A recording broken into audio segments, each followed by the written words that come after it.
What's the meaning of cerebellum?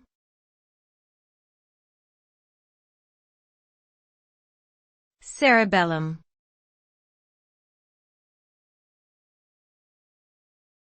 Cerebellum.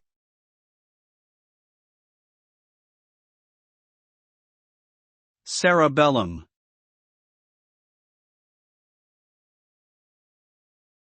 Cerebellum.